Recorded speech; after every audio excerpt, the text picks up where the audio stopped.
6월 모의고사 잘 보고 오셨나요? 수고하셨습니다. 육모는 점수나 준비 과정보다 그 피드백을 하는 과정이 훨씬 더 중요합니다.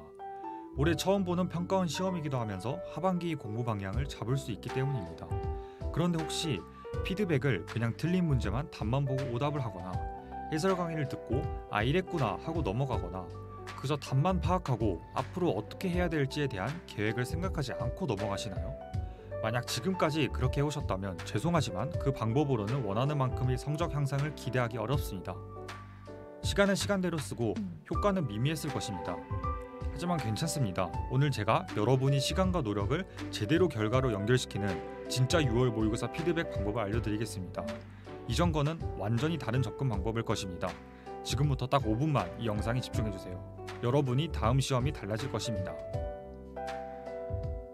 모의고사 피드백은 개별 문제들보다 시험지 흐름에 대한 피드백이 1순위입니다. 흔히 실점 감각이라고도 하죠. 육모처럼 수능과 비슷한 환경, 비슷한 문제, 비슷한 긴장도로 시험을 볼 수 있는 기회가 몇 없기 때문에 이 시험지를 최대한 이용해서 시험 전략을 세워야 합니다. 육모로 보고 왔을 때 분명히 마음처럼 안 되고 당황한 지점들이 있었을 것입니다. 바로 그 지점들을 시간이 지나기 전에 복귀하면서 되짚어 봐야 합니다. 내가 어디서 막혔고 어디서 시간이 오래 걸렸으며 내 멘탈이 정확히 어떤 사고 과정에서 무너졌는지를 복귀하세요. 그 후 다음 시험에서 똑같은 상황이 나왔을 때 유연하게 대처하기 위해서는 내가 어떤 사고 과정을 거쳤어야 하는지 또 어떤 행동을 했어야 하는지를 구체적으로 짜는 것입니다. 지금 영상을 끝까지 보자마자 당장 6월 모의고사 시험지를 펼쳐서 푼 순서대로 그대로 시험지를 넘겨보면서 흐름을 복귀해보세요. 이런 시험 흐름에 대한 생각은 실전에서 정말 큰 도움이 됩니다.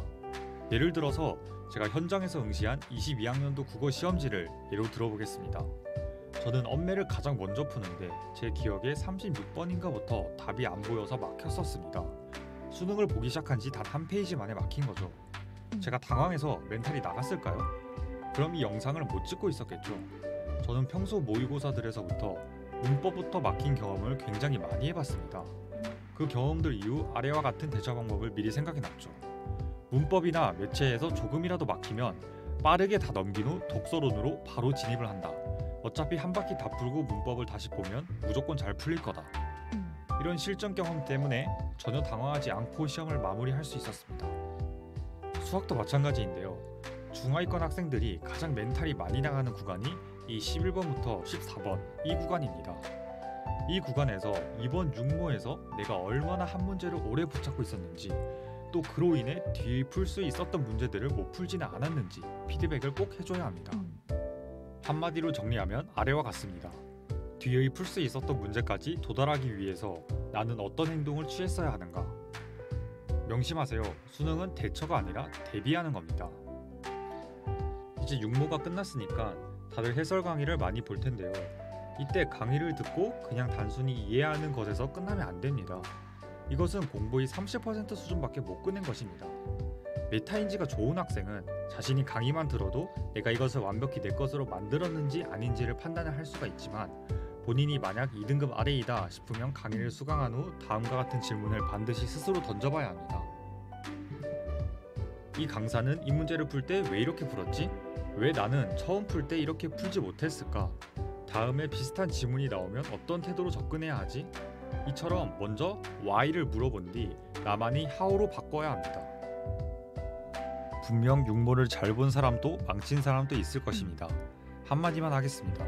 일희일비하지 마세요. 저희 목표는 수능입니다. 만약 내가 점수를 못 받았다면 내가 부족한 점을 더 많이 발견했기 때문에 오히려 좋아해야 합니다. 6월 모의고사의 목적은 실력 측정이 아니라 수능을 대비하는 것입니다. 같은 경험을 했는데 내 부족한 점을 더 많이 발견했다면 그건 좋은 것입니다. 점수를 잘 받았다면 그래도 불안했던 지점은 없었나, 최악의 상황이었다면 등을 생각해 봐야 합니다. 방심은 금물이고 이번 시험에서 운 좋게 나의 약점이 드러나지 않았을 확률이 높습니다. 점수가 잘 나왔다고 해서 해당 과목의 비중을 줄이는 것은 수능을 망하는 지름길입니다. 특히 국어나 수학은요.